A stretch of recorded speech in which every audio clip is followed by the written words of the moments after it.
자, 시간이 많이 갔는데, 이건 좀 초스피드로 달려야 할 것 같습니다. 헌법이 걸어온 길.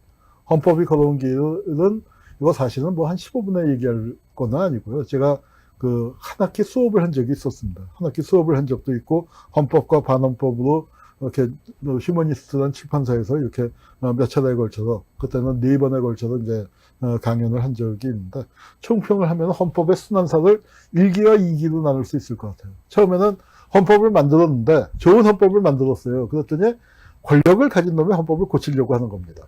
그때는 헌법을 고치자 하는 쪽이 독재 정권이에요. 그러다가 독재 정권이 이제 확 치고 나가서 유신 때 헌법이 개판이 되어버립니다. 유신과 박정희 전두환 때는 권력이 헌법을 지키자고 민주 세력이 헌법을 고치자고 주장하는. 그러니까 우리 축구 경기할 때 전후반 코트 바꾸자, 경기장 바꿔서 하는 것처럼 그렇게 되어 있습니다. 그래서 헌정사의 전반부에서는 개헌하자는 사람이 나쁜 놈, 후반부에서는 개헌하자는 쪽이 좋은 사람. 이제 아마 그렇게 보시면 될 것 같습니다. 그리고 국가보안법이 헌법을 압도했습니다. 최근 몇 년 빼놓고는 그렇다고 보입니다. 그리고 헌법 개정은 거의 전부 권력구조만 갖고 얘기했지 국민의 기본권 부분은 별로 얘기를 안 했어요. 그래서 이제 큰 틀이고요. 국가보안법이 얼마나 힘이 세냐. 국가보안법에 대해서는 국가보안법 역사를 한번 따로 하겠습니다만 헌법 위에 국가보안법이죠. 지금 국가보안법 개설서, 공안검사들이 제일 많이 보는 개설서의 저자가 황교안이에요. 네, 그리고 국가보안법이 만들어질 때 어느 신문인가 국가보안법을 배격함이라는 사설을 썼어요. 어느 신문이에요? 조선일보. 참 오래 살고 볼 일이죠. 이전. 그러니까 조선일보도 옛날엔 한때 멀쩡한 적이 있었다 하는 말씀을 드려야 할 것 같습니다. 이렇게 이제 박계원 역사는 우리가 국가보안법 역사를 다룰 때 한번 다시 하도록 하고요. 그래서 헌법을 파기한 사람들, 저희가 이렇게 사건별로 정리를 했는데, 이거 한 사건 한 사건이 헌법 파기의 순환사입니다. 유형으로 학살, 내란, 그 다음에 고문조작, 고문조작에서도 뭐 간첩 조작 따로 뽑았고, 그 다음에 언론 문제 등등으로 해서 언론 탄압, 그 다음에 문민정부 이후 최근 이렇게 이제 골랐는데, 이게 뭐 저희 반헌법 행위자 정리하는 사업이기도 하고요. 뭐 큰 흐름만 말씀을 드리면, 이제 첫 번째 헌법을 만들고 1차 개헌이라고 하는 게 흔히 얘기하는 발췌 개헌을 1차 개헌이라고 합니다. 이건 뭐냐면은 대통령 직선제를 한 거예요. 그전에 대통령을 국회에서 뽑았는데, 이승만이 국회의원 선거를 치러놓고 보니까 이승만이 그 국회에서 절대로 재선이 안 되게 돼 있으니까, 전쟁 중에 계엄령을 선포하고 그 국회의원들을 이렇게 계엄령을 선포하고요. 국회의원들이 탄버스를 크레인으로 국회의원 탄채로 끌고 가서, 헌병대가 끌고 가고, 뭐 이런 말도 안 되는 상황 속에서, 그리고 국제간첩단 사건을 만들어내고 하면서 협박해갖고 헌법을 바꿨습니다. 그게 1차 개헌이에요. 그래서 이제 그때 국회에서는 개헌안을 처음에 부결시켰거든요. 여기 보면은 대통령 직선제 개헌안 압도적으로 부결. 이렇게 부결시켜 놓으니까 다시 개헌안을 또 내갖고 이렇게 이제 버스 끌고 가서 한 겁니다. 그때 이제 여기 보면은 개헌안 부결과 호헌 결의까지의 진상, 즉 국회에서 발행한 건데, 뭐냐면 국회에서 호헌 결의를 했어요. 헌법을 지키자. 헌법을 바꾸려는 게 개헌이고요. 근데 이제 두 번째 개헌은 또 언제냐? 4.4 5.2 개헌입니다. 유명해서 초대 대통령의 삼선 금지 조항을 삭제하는 거예요. 첫 번째, 두 번째 했잖아요. 또 하고 싶은 거예요. 미국은 관행적으로 조지 워싱턴이 더 할 수 있었는데, 헌법적 계획이 없었는데, 물러나면서 헌법에는 없지만 그게 관행으로, 관습법으로 돼 있는데, 우리는 뭐 중임 제한을 뒀더니 중임을 이제 중임까지만 돼 있는데, 그거를 폐지해서 초대 대통령은 그런 거 제한 없어. 그러니까 3선, 4선 얼마든지 할 수 있어. 그걸 집어넣으려고 한 겁니다. 그래서 이제 했는데, 그 개헌안이 아슬아슬하게 한 표 차이로 부결됐어요. 의결 정족수를 국회에서 이제 계산할 때 135.3333인데 135표가 나왔거든요. 이거 3333보다 많아야 한다. 그래서 136표가 나와야 개헌안이 통과되는 거다 했는데 한 표 차이로 부결이 됐거든요. 그랬더니 이승만이 화를 낸 거예요. 이 사람들이 수학을 못하는구만. 그래서 수학자 한 명을, 최윤식이라는 사람을 동원해갖고, 135.3333이면 135를 하는 게 맞다. 그래서 부결시켜놨었던 거를 갖다가 다음날 통과됐다고 땅땅땅 해버리니까 저 젊은 국회의원이 가서 국회 그 부의장 멱살을 잡고 취소하라 이제 항의하는 장면이에요.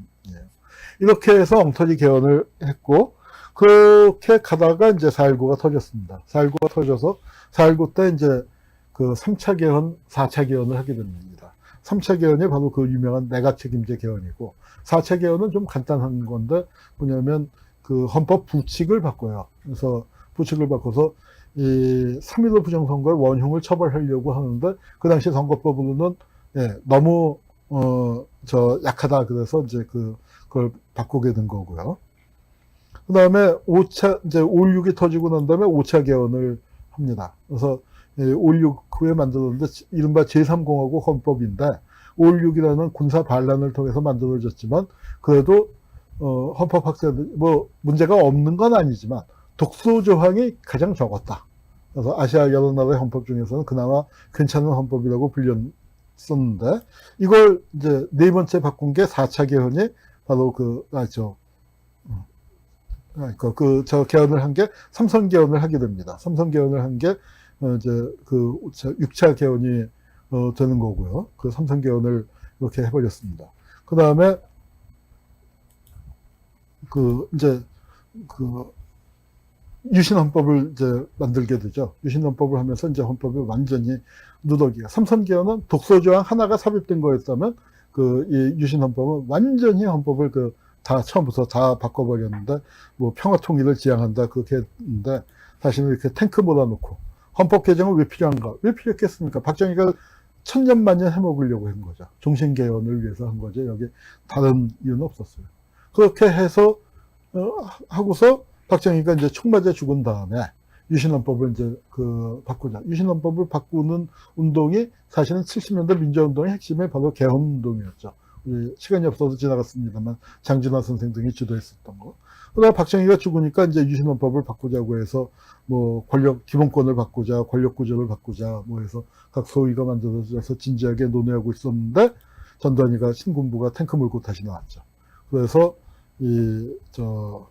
광주 학살을 하고, 그러고는 제5공화국 헌법을 만들고 제5공화국 대통령에 취임을 합니다. 그러면서 역시 유신헌법과 마찬가지로 체육관에서 선거를 해요. 그런데 유신헌법하고 조금 다른 점은 뭐냐면은 7년 단임제예요. 유신헌법은 대통령 임기가 6년인데 중임 제한이 없기 때문에 죽을 때까지 해먹을 수 있도록 만들어놨는데, 전두환이는 7년 단임했다. 그래서 아마 작년에 기억하시는 분들 계실 거예요. 올 초인가요? 이순자가 대한민국의 민주주의를 전두환이가 증진시켰다라고 얘기한 게 바로 이 단임조항 때문이죠. 그래서 이제 새 시대 새 헌법을 만들었다. 이제 그래서 그게 이제 8차 개헌이 되는 거고, 제5공화국 헌법이 유신이 7차 개헌이고. 자, 그러다가 이제 전두환 정권 내에서도 계속해서 우리가 싸운 게 개헌을 갖고 싸웠잖아요. 헌법을 고치자.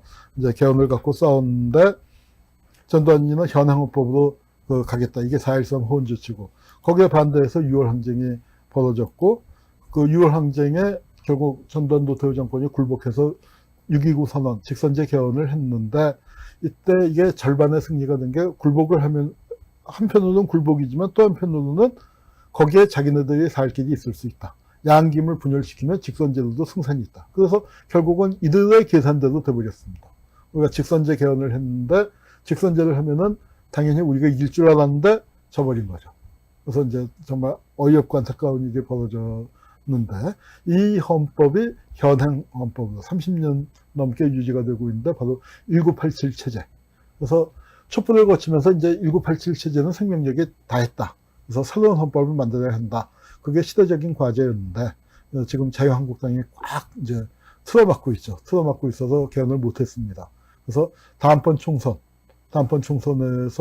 이제 총선을 통해서 아마 개헌이 이루어져야 할 거라고 생각이 듭니다. 자, 그래서 이제 이게 지금 87년 헌법이 직선제가 된 헌법이고요.